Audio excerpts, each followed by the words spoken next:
Everyone may be seated. Thank you. There we go. All 15 jurors have returned to the courtroom. Counsel waived the call. Yes. Waive. Call your next witness. Tim O'Daniel. Tim O'Daniel. Tim O'Daniel.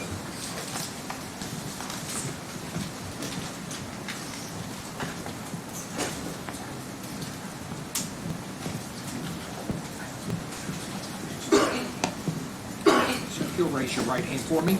Do you swear or affirm the testimony you're about to give will be the truth, the whole truth, and nothing but the truth? Yes, Your Honor. Thank you. If you'll have a seat right over there, please sit as close to the microphone as you can, and please answer all questions asked of you. Yes, Your Honor. Mr. Young, proceed when you're ready. Yes, sir. Tim, introduce yourself, ladies and gentlemen of the jury, please. I'm Tim O'Daniel Okay, and where are you employed? with the Louisville Metro Police Department. Okay, do you live in Louisville? I live in a county outside of Louisville. Okay, and tell me a little bit about your work background. I began my career in 2010 with the Louisville Metro Police Department. From there, I run the LMPD First Division. That was approximately 5 years. Went from there to the Housing Authority Unit, and then from there I went to Missing Persons and Homicide for approximately 5 or 6 years. Okay. Were you actual homicide detective? I was, yes. All right, and tell me, do you have prior military? I do. I was in the Marines. Okay, and how long were you in the Marines? Approximately 6 years. All right, and you just don't go be a police officer, do they? Did you have to go to an academy or? Yes, I went to the LMPD, the Louisville Metro Police Department's Academy for approximately 6 months.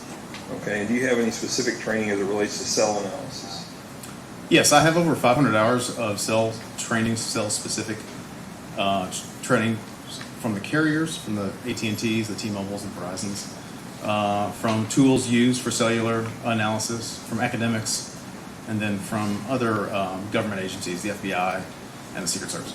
Okay, and currently what unit do you work in? I created and I work in the digital forensics unit with the Louisville Metro Police Department. When did you create that unit? Well, I was doing it as an ancillary job while I was while I was in homicide. I saw the need for cell site analysis and the need for cell phone extractions. And so I did it kind of as a part-time job as a homicide detective. And then in 2021, it was it was named a formal unit, and we created it from there. Okay, so up until then, you were being a homicide detective, right? And then did you have an active caseload? Yes, I did. Okay, and you were doing this kind of on the side, the forensic stuff. Is that fair to say? Yes, correct. All right, and then in 2021, you created that unit and it became a part of the LMPD. Is that correct? Yes. All right.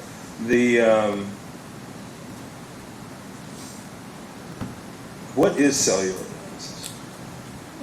Essentially, it's taking like a beefed up version of your cell phone records, looking at an event, a call, text, data usage, and placing it on a map, seeing what cell site a device was using or a phone was using during a specific time and in a specific or a general location. How do you use that? You said you started when you were in homicide, correct? That's correct. How do you use that as a police officer? How does it help you, or how does it help homicide, or how does it help you in investigations? It's sort of like taking a time machine and going back and looking where a device was that's associated with a specific person. So essentially we use the cell phone number to see what tower and what sector a phone was connected to during a specific time. And have you used this in investigations? Yeah, probably thousands of investigations. What different types of investigations? The majority of what we do is violent crime. We do some property crime, but yeah, most of it's. I think the biggest majority of our load is probably robbery, homicide, robbery and homicide. Probably. So currently, is this all you do? Yeah, this and other related duties, but it's all focused with the cell phone. On digital stuff? Yes. Okay. And have you testified as an expert in court before? Yes, I have. In state court? Yes. Okay. How many times would you estimate? Just a handful of times, 2 or 3 times. Okay. And have you been recognized as an expert in state court? Yes. Okay. And did you bring your resume with you? I did. Okay. I think I have a copy here. I'll show it to you. Would you take a look at that? That's it. That's it? Yes, sir. Make sure it's counsel.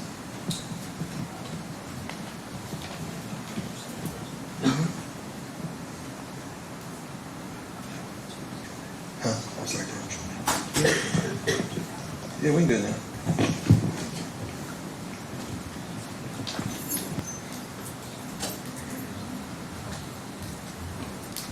Sorry, we should ask approach. That's all right. I'm thinking. I was gonna introduce his resume, and I think Aaron has wanted to say something. Yeah, I'm going to, for the record, object to that. I think he can talk about his resume and he can tell us what's on his resume, but I don't think the jury gets a copy of the actual resume. It's similar to bolstering of a witness when their credibility is not at issue.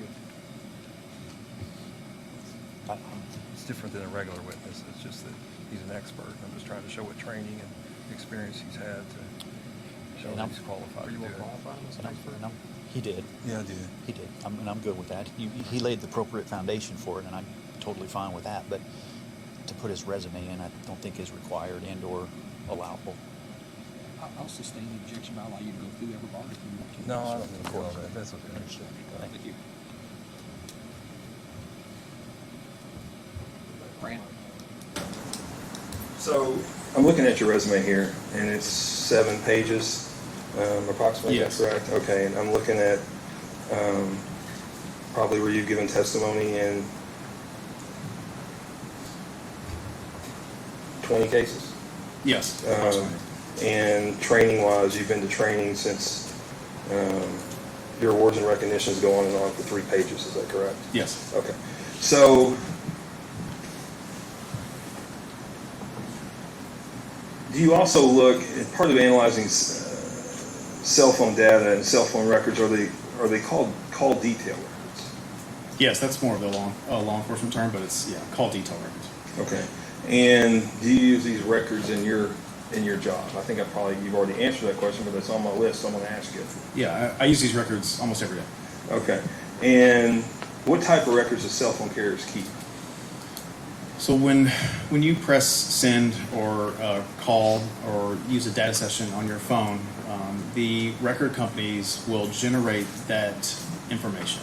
And if you think of it kind of like historical, used to be where you had to pay for your minutes and pay for your text messages.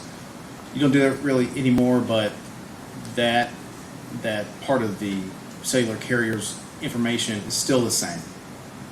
So when you press send or send a text message or make a call or use a data session, the carriers will maintain that information. So you generate a record, and then they maintain those records and the cell site where the call or text or data usage was. And you're able to determine a general location or a general area where someone was based on that. Is that correct? Yes, a general location only. Okay. And how are you associated with this case? In 2021, I was asked by the U.S. Attorney's Office to take a look at some records, and then formally asked in 2022 by Kentucky State Police. Okay. And did you receive any call detail records for 502-492-1390? Yes, I did. Okay. And is that subscriber information for that on one Steve Lawson? There was subscriber information. Yes, sir. And was it Steve Lawson? Yes, I'm sorry. Okay. What cell company is associated with that number? AT&T. All right. And did AT&T strike that? What all information did you receive in the call detail records on Steve Lawson? Again, yeah, kind of like I was saying earlier, you see the date and time a call or a text or a data session was made, the date and time, the device information, and most importantly, when it comes to analysis, is the cell tower that was used during that communication. Okay.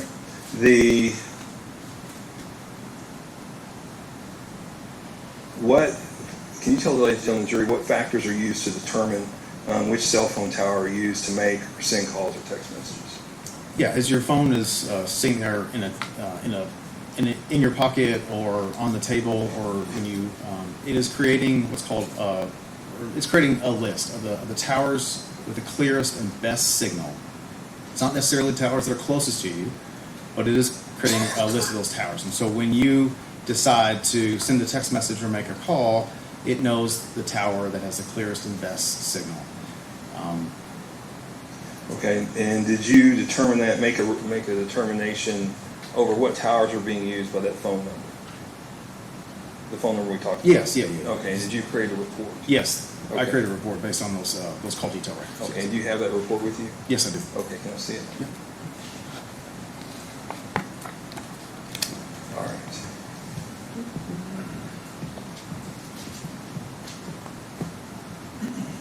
Screw your exhibits.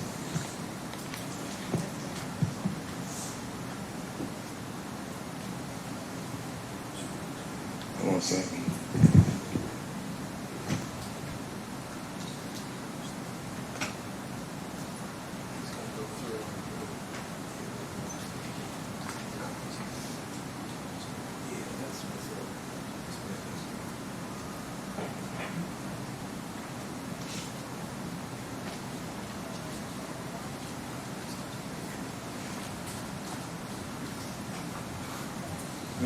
You may.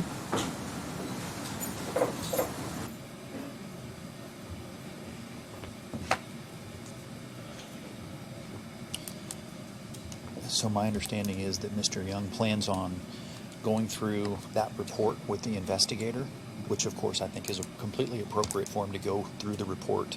My only question is, or my only issue is, I don't think the report itself gets introduced into evidence. And I think Mr. Young plans on introducing it into evidence as a whole. I think that they get to see it on the screen, and I think that they get to take notes on it, and he can explain it.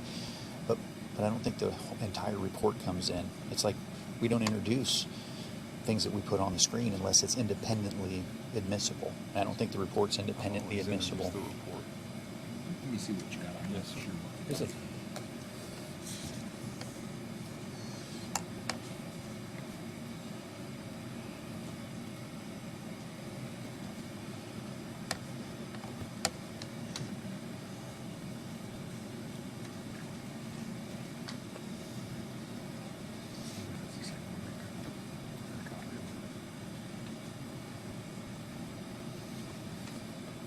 What I'm going to do at this point is reserve until I've heard his testimony.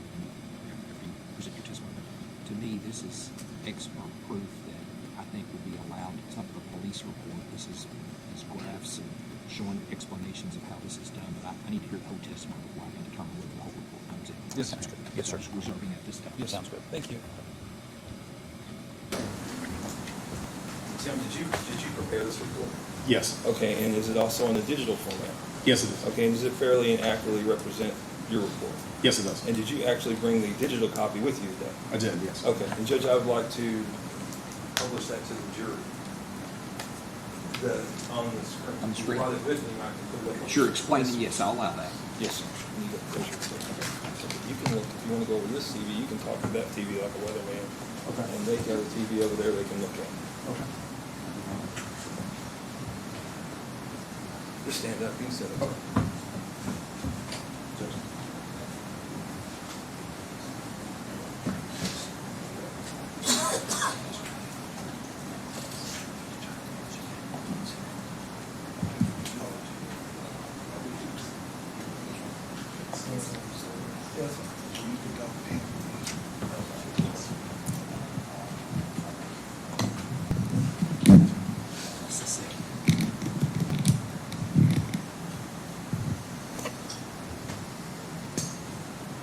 Go ahead. Okay.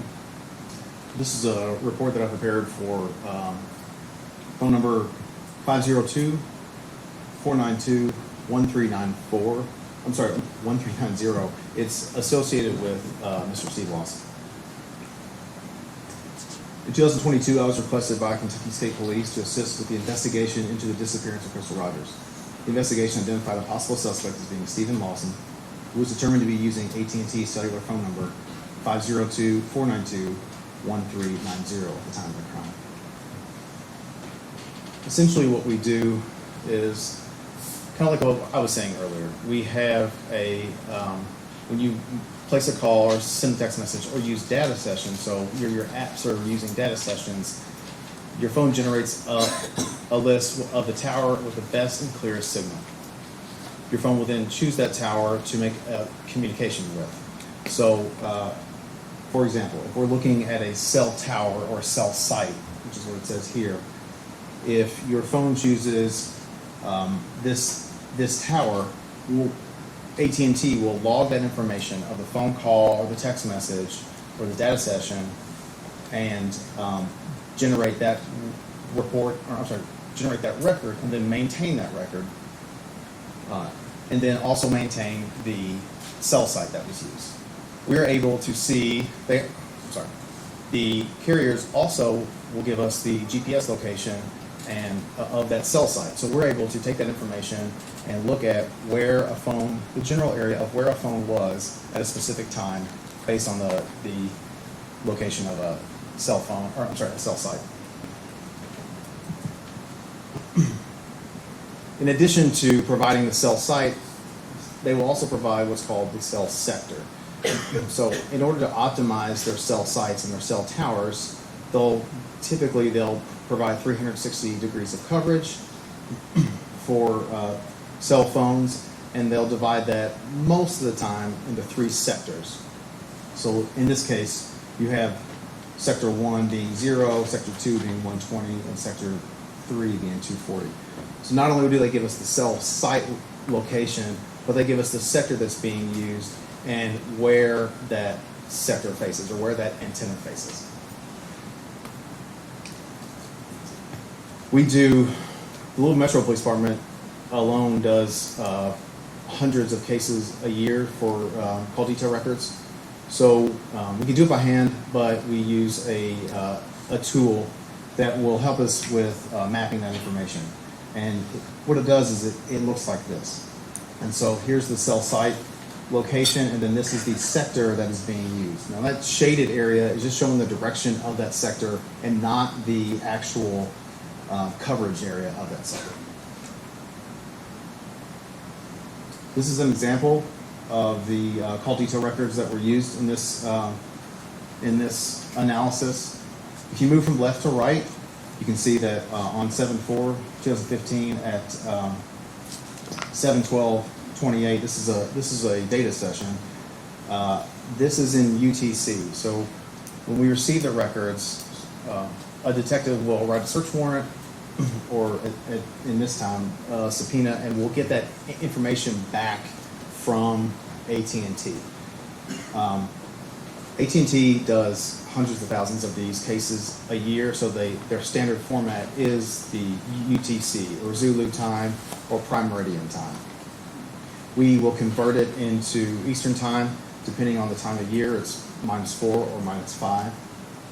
And so if you look at just this one on July 4, 2015, at 7/12, so we subtract 4, that would be 3/12/28. This number had a data session for 27 minutes and 25 seconds.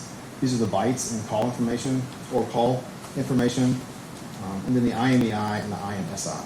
If you think of an IMEI as like the VIN number on your car, this is specific to the actual device that we are analyzing. And then the IMSI is the driver's license of the person utilizing that device. So the IMEI, the equipment ID, IMSI, the subscriber ID, the make and model of the phone, and then the cell phone location.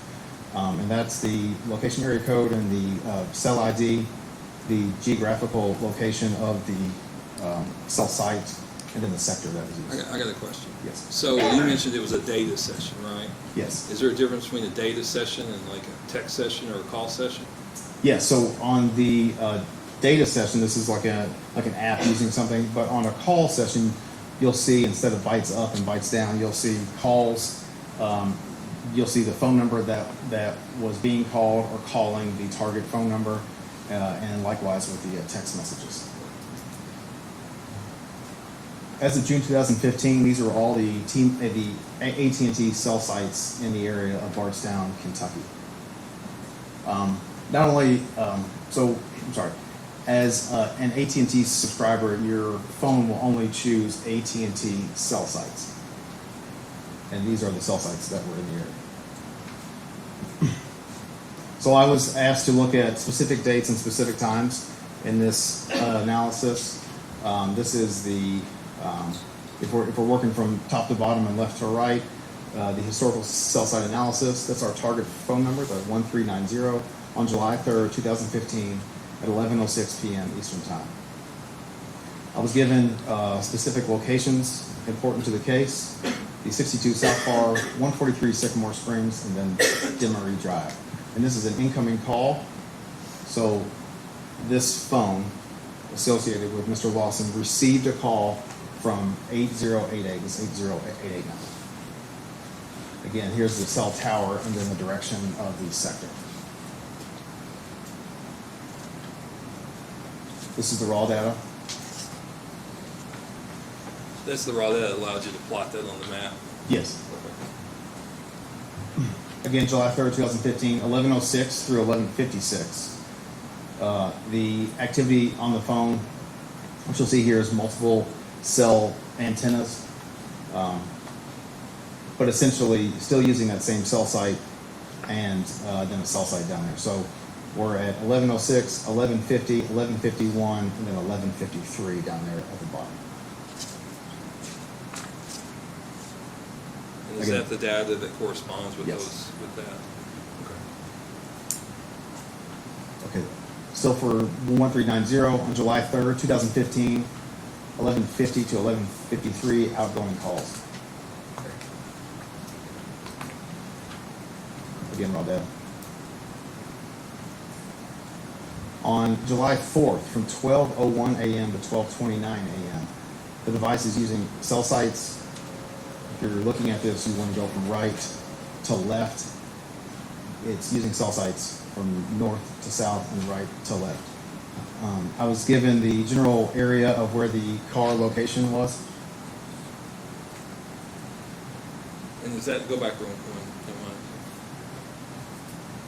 Is this the area right here that you were given where the car was located? Yes, Okay. yes, you can see it. I'm sorry, it's down there in the orange. And is this the this is the map? So is this the Bluegrass Parkway right here? Yes, it is. Okay.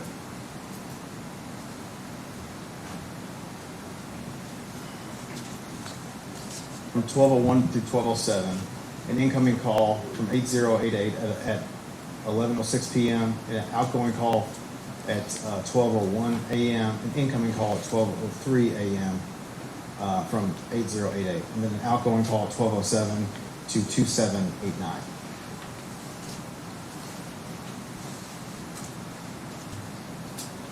In addition to AT&T records, I was also provided Google location records for a Gmail, brookswhoup1@gmail.com. Google is separate from the cellular carriers, where they will provide a GPS point, like a specific point, and then they'll give you a margin of error of where they believe the phone to be. So a lot of times what you'll see is it'll show a pinpoint and then a shaded area around that pinpoint. And Google believes it to be somewhere in that shaded area. So I was asked to specifically look at 1390 and brookswhoup@gmail.com on July 4th, 2015, from 12:06 to 12:08. 1390 at 12:07:45 makes an outgoing call to 2789. It's 502-349-2789 for 15 seconds. In that same general time frame, the device associated with brookswhoup1@gmail.com is at 12:06, it's right here, and then 12:08, it's right here. Now, is that the Bardstown exit? Yes. Okay. Now, did you receive any Google data for 139, for the defendant's phone? No, I did not. Okay. Did you ask for it? No, but Was it asked for? Do you know? I don't know. Okay.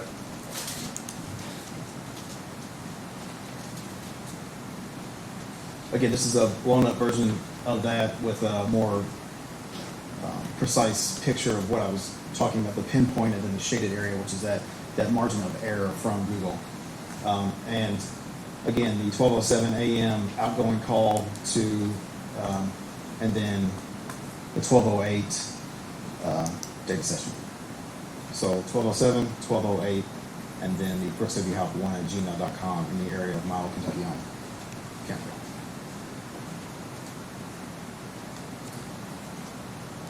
Continuing, there's at July 4th, 2015 at 12:18 a.m.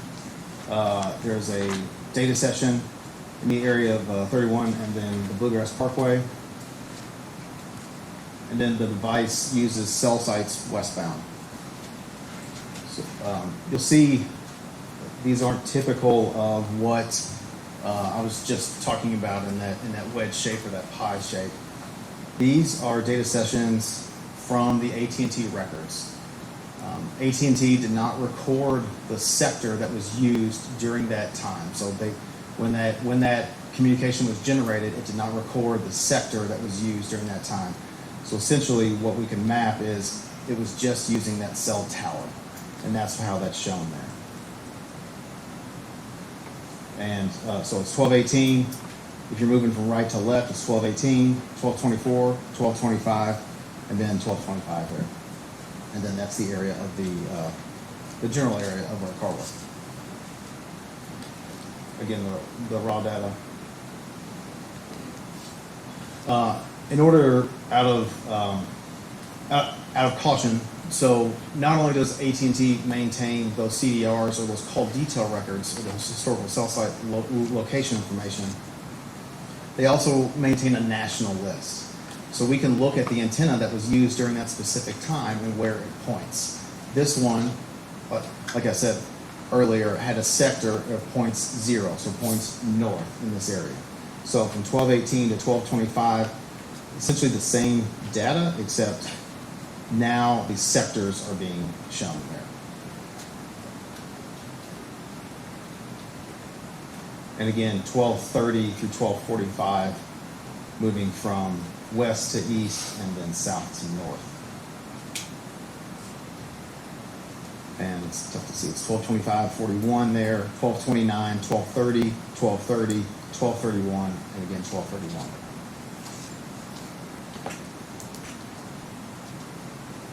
And again, so this, they didn't record, AT&T did not record the sector that was being used during that specific time. So I mapped the tower locations. And then I went to the national list and I got the actual sectors of, that were being utilized during that time. And you can see that there. Can you say that for a second? Yeah. So you were telling earlier, you were stating to the devil's jury that these wedges, the 120 degrees, I think, right? Yes. That it's not, that really doesn't define what the coverage is. It's just a general area. Is that correct? Yeah, so essentially the way that we map it, so cell towers have 360 degrees of coverage. Typically they're divided into 3 sectors. So the scientific community that does this cell site analysis, us, the FBI, and the scientific working group on digital evidence, will show you to map it at 120 degrees. So 360 divided by 3 is 120.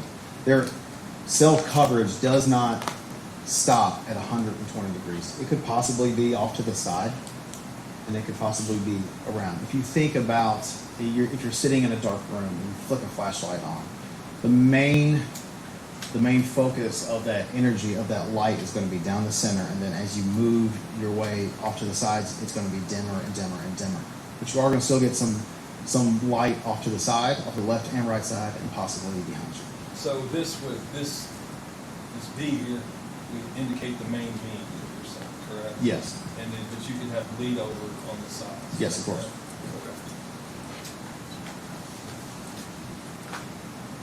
Again, 1232 through 1243, 1232, 1233, and then 1243. And then at 108 through 2:21 a.m., there's an incoming call from 1640, an incoming text from 1640 in the area. This is of the near Bardstown, and then an incoming text from 1640 at 135 and 221.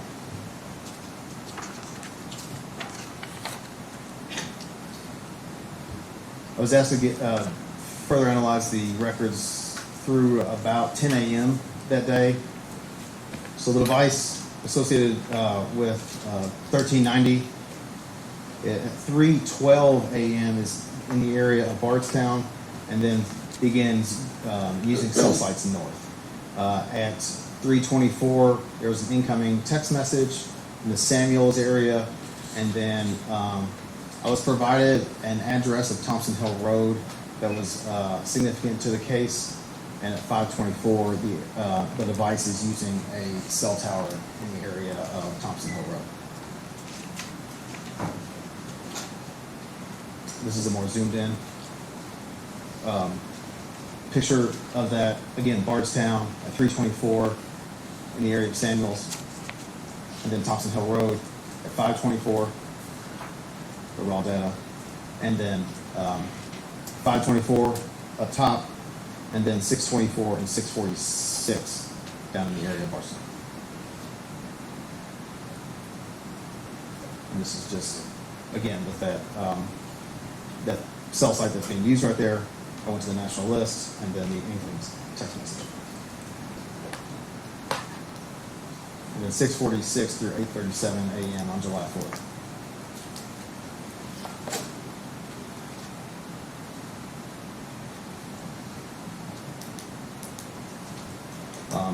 And again, so the device begins using somewhat of the same cell sites as it did earlier at 8:37 a.m. and it's down in the area of Bardstown. At 10:30 in the area of Samuels, 10:28 and 10:33 in the area of, on the map it says High Grove, it's Thompson Hill Road, and then at 10:27, we're receiving an incoming call using that cell site. And again, down 10:33, 10:34, 11:45, 11:47, sorry, 10:33, 10:34, 11:45, 11:47, 12:20, and 12:25.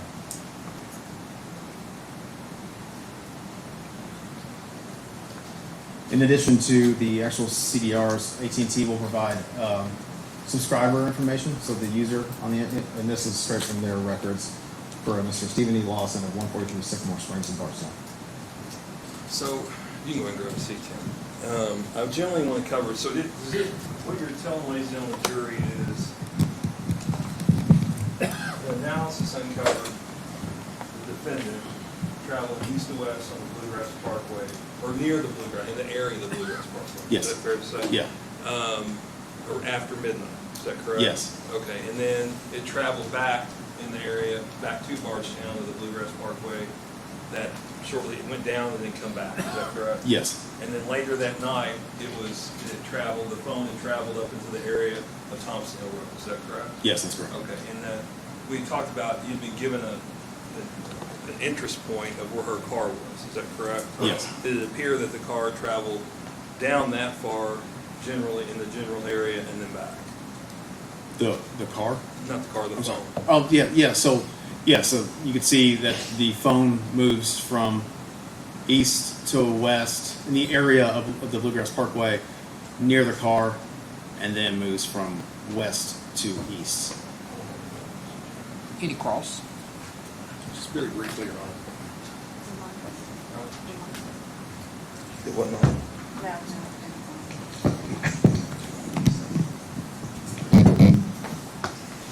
Pardon me, Detective. Not sure if this is on. I don't believe it is. I think I can hear you. It's okay. Can you hear me, Detective? I can hear you. Okay. Just fine, thank you. Detective, I know this is to no fault of yours, but you had stated earlier you became involved in this case in 2022, Yes. and that was at the request of the Kentucky State Police. Yes, sir. And again, totally out of your control, that's when you were asked to get involved in this case, but you acknowledge that was 7 years removed from the alleged disappearance, correct? Yes, sir. Not the alleged disappearance. The disappearance of Miss Rogers, July the 3rd of 2015. Yes, sir. Do you agree as it relates to, and you'll have to forgive me if I'm using the wrong terminology here, and feel free to correct me, but as it relates to data sessions, isn't it true that AT&T warns that data sessions aren't always user initiated? Some are. If you go, can I flip back? Yeah, absolutely. Okay. Let me slow up.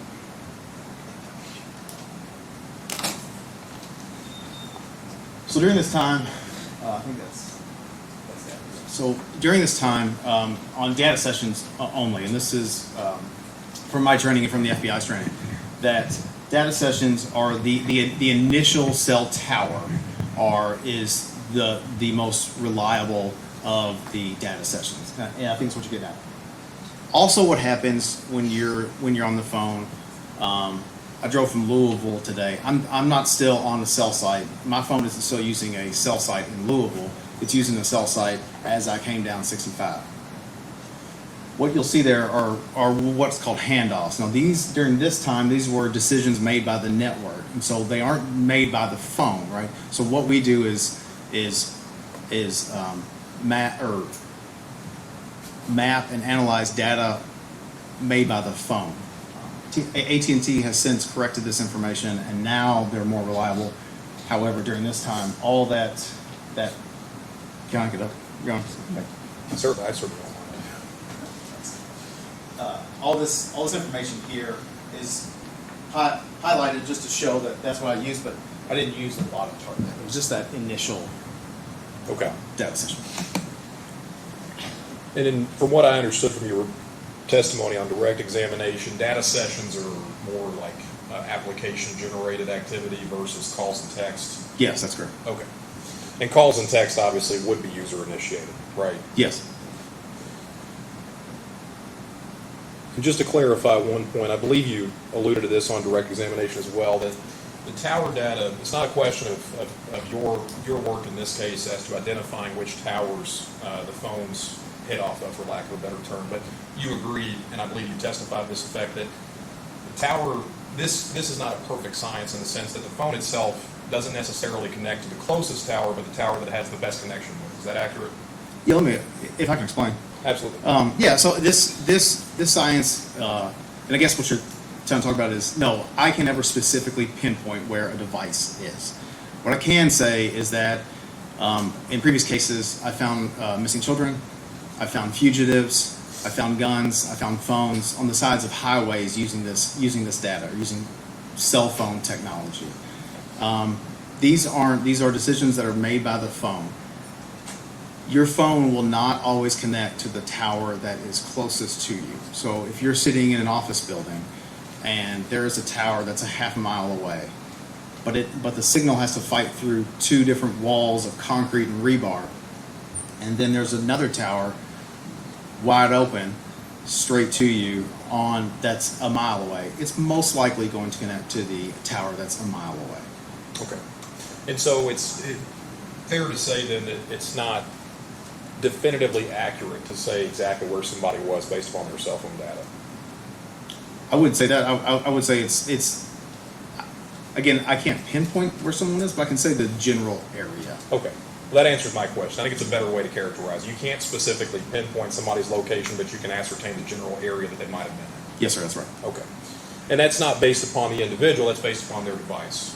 That's only based upon the device, yes. Right, and you would agree that you're not tracking people, you're tracking devices. Is that correct? Correct.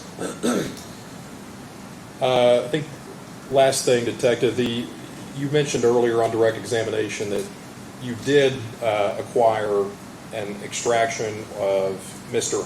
Brooks Houck's Google history, correct, for his Gmail account? It wasn't an extraction. It was, I assume, gained through pursuant to a search warrant or a subpoena. Okay. Was that something that you initiated? Like, did you submit a request for a search warrant with an affidavit, or was that a different entity that requested that? I think that was a different agency. It wasn't me. Okay, so that information was just provided you pursuant to another agency's request? Yes, sir, that's correct. Okay. And you also testified that although Mr. Houck's Google history was requested, it's your understanding, certainly it wasn't given to you, that Mr. Stephen Lawson's Google history was not requested?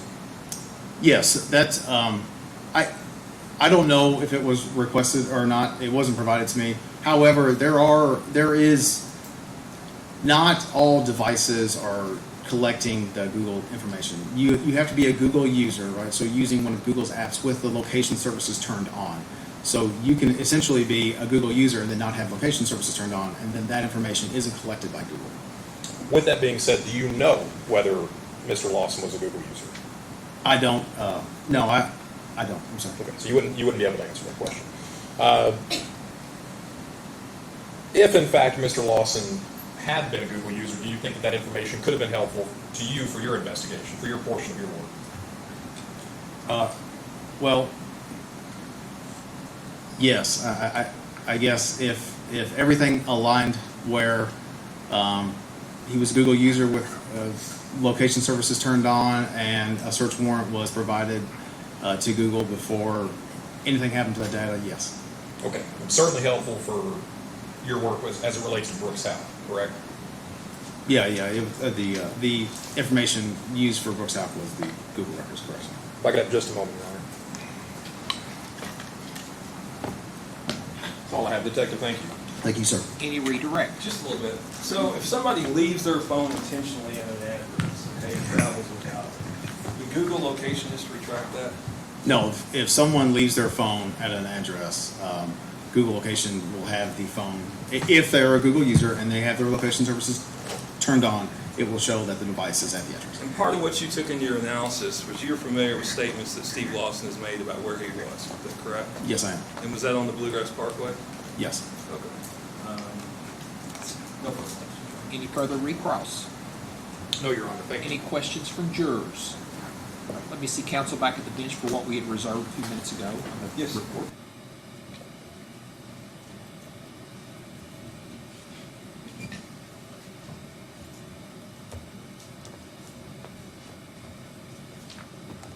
Would you mark it as what number? I think it's 25. 24 was sustained if you haven't used that number. We haven't used 24 yet? Haven't used Okay, then 24. I'll use 24. We're going to end up skipping one. I'm sorry. At this point, I'm going to find that that would be very helpful to a jury. There's no way they could remember all of the things that have been played up there, with it being scientific in nature, so the court's going to allow them for rejection. Yes, sir. This is 24. 24. Yes, sir. Make sure we're spraying that's right Yes, next sir. to I'll get it. We just talked about who's next and how long that's going to be, just from a timing standpoint. We're getting close to an hour, and It's Melissa. She'll be a minute. Yes, it's gonna be. like a That's long fine. minute. Yeah. That was the phone records, you know, with that minute. Right. So just she's going to be on there for a while. Uh-huh. I wonder if maybe we should take a break. Just because the only reason I'm saying that is we just got through some stuff that I don't take this the wrong way. It's kind of my norm. It's kind of boring. And I'm thinking that maybe to catch them back up, we let everybody get up and stretch for a minute. So your next witness Would you be will okay take with a that? while. It'll take a little bit, Judge, and it's not the most thrilling testimony. Right. Okay. We'll give them a little bit, okay? Thank you, sir. That's good. Ladies and gentlemen of the jury, next witness is going to take a little longer, so we're going to go ahead and take about a 10-minute break here. Do you have a question you wish to ask? Okay, I've got several that will have questions, so yes, we'll allow you to ask those questions. We still have the witness here in the room.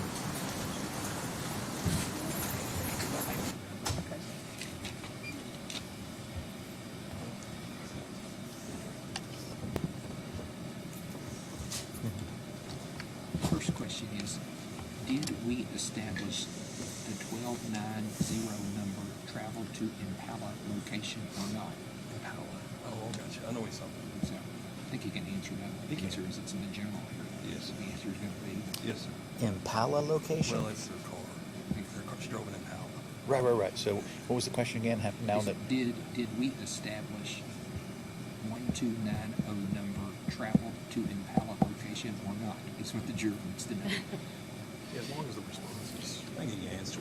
No, I agree. We would I have to think object. I think- answered. It would be a I little agree. bit longer answer than yes or no. I agree. Thank you. Next question. One of the maps showed 3 towers with the sectors directed away from the Bluegrass Parkway. Could you explain where that would indicate his position? That's fine. That's fine. Yeah. We'll see if he can do it. so just so we're clear then, on the one question, You know, the first one, the well, Impala question. the Impala question, are you just going to? I assume you're not going to ask that question, right? Are you going to ask that? Because, all right, because kind of what you said, it sounds to me like that's going to be a longer. It won't be a yes or no answer. Exactly. You'll have So to give given it. that, are you going to get I'll up there let and, the judge ask him. He can and then you'll explain. direct him at that point? Like if He can just I'm explain. just going to ask him the question, ask him to Well, explain. I think what Darren's point is if there's a follow-up question that needs to be asked as a result of his Both the answer. attorneys are going to be allowed to give follow-ups. Yeah, I don't. Yes. I think he's going to say, "Can I explain?" That's what he's going to say. all right, very good. Yeah, yeah. All right, we have a couple questions from jurors. The first question is, did we establish 1290 number traveled to Impala location or not? I can't say specifically that it was at a specific location. What I can say is it used a cell site in the general area of where the car was found. All right, so can I?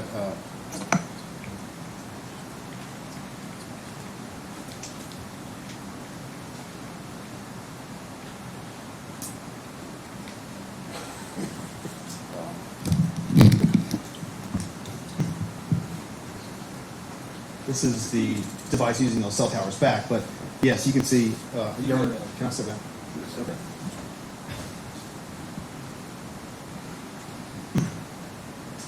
It essentially uses the cell site here, here, and here. And this is around 1225, 1224, 1225. This is the area of the car, and this is the cell site that it's using here.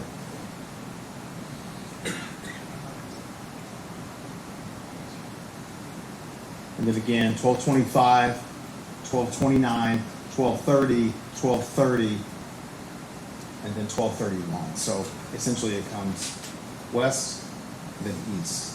This is the area of the car, the general area of the car, and these are the cell sites that are used during that time. The next question is, one of the maps showed 3 towers with the sectors directed away from Bluegrass Parkway. Could you explain where that would indicate his position?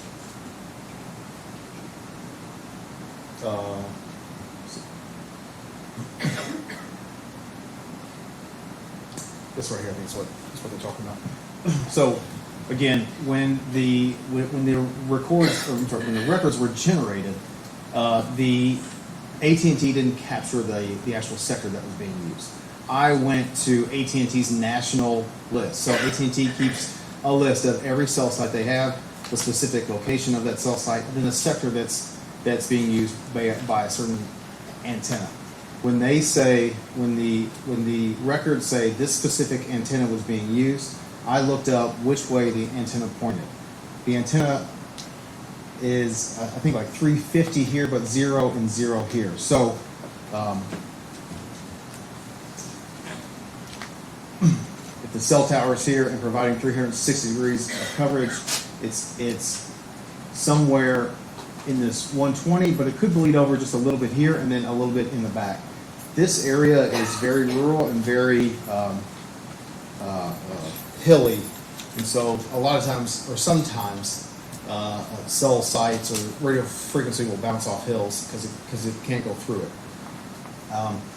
Without a definitive drive test scan, you can't really say where the specific coverage area of a specific antenna is. Let me see counsel at the bench. I have another question that's been asked.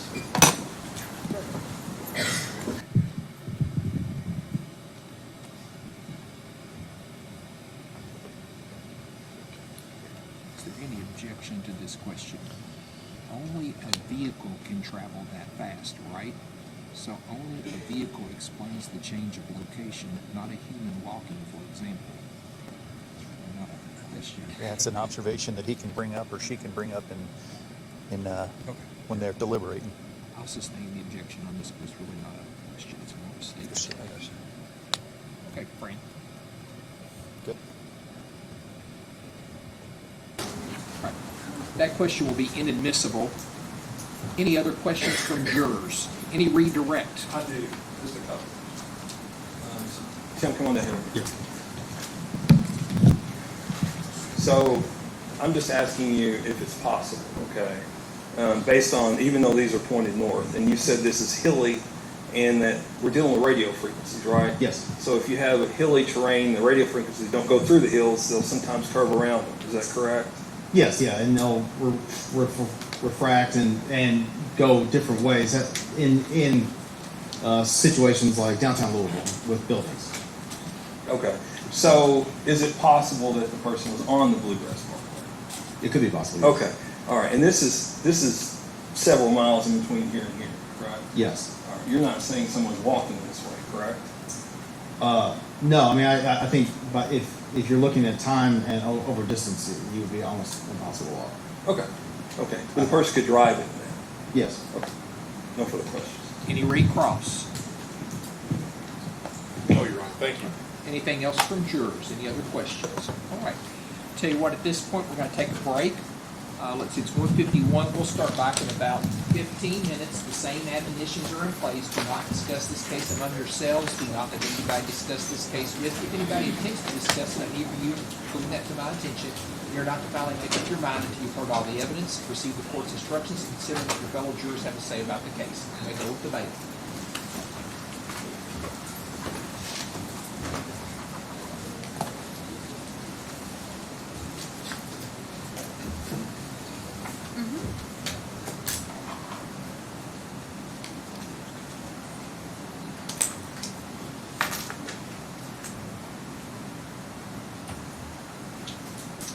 Court is in recess until 2:05.